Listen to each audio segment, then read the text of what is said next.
नमस्कार दोस्तों, Khan global studies पर आप सबका स्वागत। मैं हूं सुकेश।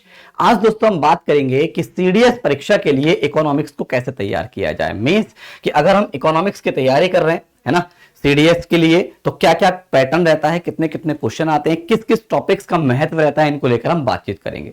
दोस्तों जनरली वे में अगर हम बात करते हैं, अगर आप सीडीएस की परीक्षा में जाते हैं तो वहां पर आपका जो जीएस सेक्शन रहता है बेटा, उसमें लगभग 10 से 11 प्रश्न, अगर आपने एग्जाम का पैटर्न देखा होगा या अगर आपने ध्यान दिया होगा प्रीवियस ईयर्स क्वेश्चन के ऊपर, तो आप नोटिस करेंगे 10 से 11 क्वेश्चन आपके इकोनॉमिक्स के आने ही आने हैं, है ना। आपने शायद, आशा करता हूं, प्रीवियस ईयर्स जरूर देखे होंगे। इसके अलावा अदर सेक्शंस भी होते हैं। अब आप देखिए दोस्तों, 10 से 11 क्वेश्चंस भी अगर बात करें तो ये बहुत इंपॉर्टेंट रोल लगते हैं आपके सिलेक्शन में, है ना। अब प्रश्न ये है कि आखिर हम इन्हें कैसे प्रिपेयर करें। दोस्तों वैसे तो देखा जाए तो हमारे इकोनॉमिक्स में कई सारे टॉपिक्स होते हैं जो हमें अच्छे से पढ़ने होते हैं, है ना। जैसे बेसिक ऑफ इकोनॉमिक्स हो गया, नेशनल इनकम हो गया, 5 ईयर प्लान्स हो गया, बहुत सारी चीजें होती हैं, गरीबी हो गई, बेरोजगारी हो गई। लेकिन दोस्तों अगर आप प्रीवियस ईयर्स का एनालिसिस करेंगे, है ना, तो कुछ ऐसे टॉपिक्स होंगे जरूर आपके इकोनॉमिक्स से संबंधित जहां से जनरली क्वेश्चन मिलेगा ही मिलेगा। तो सबसे पहले आज मैं आपको उन टॉपिक से भी रूबरू करा देता हूं कि अगर आप बाई चांस ऐसी कंडीशन में है कि आपके पास समय ज्यादा नहीं है ना, आपका पेपर नजदीक आ रहा है या आप अपनी तैयारी को कर रहे हैं अच्छे से, अब आपके पास रिवीजन करना है, तो उन टॉपिक्स को इकोनॉमिक्स के अच्छे से रिवीजन करके जाइए, जिससे कि परीक्षा में अगर अर्थशास्त्र का क्वेश्चन मिल जाए तो आप गलती करके ना आए।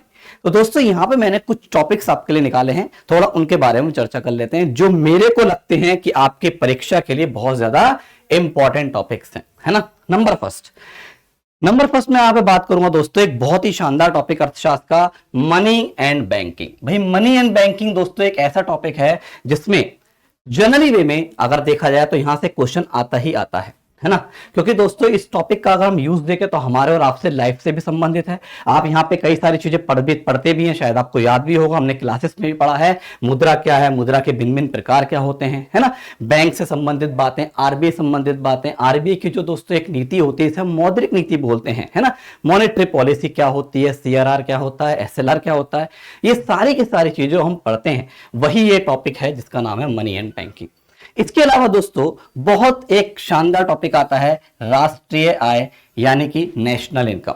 इस टॉपिक को लेकर बात करें तो यहां पे हम भिन्न भिन्न प्रकार के बेसिक कॉन्सेप्ट्स इकोनॉमी के भी सीखते हैं, जैसे जीडीपी क्या होता है, जीएनपी क्या होता है, एनएनपी क्या होता है, प्रति व्यक्ति आय क्या होती है, पर्सनल इनकम क्या होती है, बहुत सारे टॉपिक्स हैं।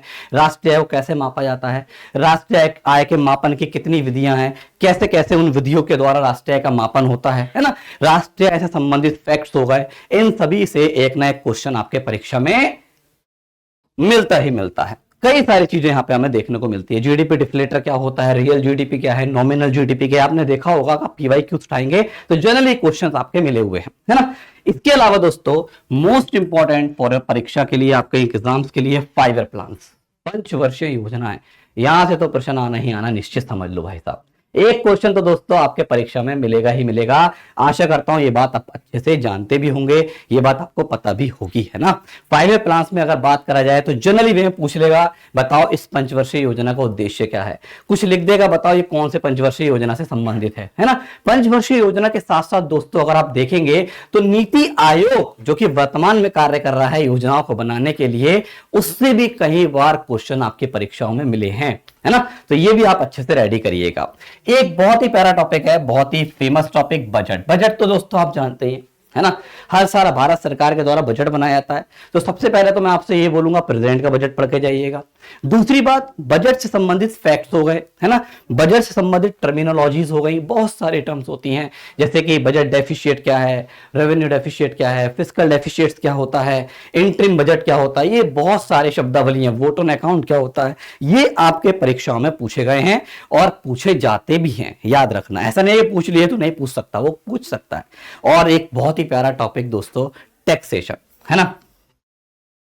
भारत में कर की प्रणाली, खास तौर पर टैक्सेशन पे भी फोकस करूं तो यहां पे भी आप देखेंगे तो बहुत ही प्यारा टॉपिक आता है, जहां से ज्यादातर क्वेश्चन बन जाते हैं, गुड्स एंड सर्विसेज टैक्स, वस्तु एवं सेवा कर, जिसे हम प्यार से जीएसटी के नाम से जानते हैं। तो अगर आप गौर करे होंगे तो जीएसटी संबंधित काफी प्रश्न हमारी परीक्षाओं में देखने को मिलते ही मिलते हैं। इसके अलावा दोस्तों एक और टॉपिक को मैं यहां पे ऐड करना चाहूंगा, क्योंकि आपके प्रीवियस ईयर्स में इस टॉपिक को भी बहुत महत्व दिया गया है। यहां से भी कई बार क्वेश्चंस पुट अप हुए हैं, जिसका नाम है विदेशी व्यापार या फॉरेन ट्रेड। आपने कई बार दोस्तों पेपर में शब्द सुने होंगे, मुद्रा का अवमूल्यन, है ना, मुद्रा का पुनर्मूल्यन, है ना, मूल्य ह्रास। ये क्या है? Appreciation, depreciation, revaluation, devaluation, exchange rate, है ना। ये सब क्या होते हैं? ये सब हमारे इसी टॉपिक से संबंधित शब्दावली होती हैं, जिनको हमने आपके साथ क्लासेस में ही पढ़ा है, और यहां से संबंधित आपके परीक्षाओं में क्वेश्चन देखे भी जाते हैं। तो दोस्तों ये सब कुछ टॉपिक्स हैं इकोनॉमिक्स के, अगर आप इन्हें रेडी करके जाएंगे तो आशा करता हूं आपका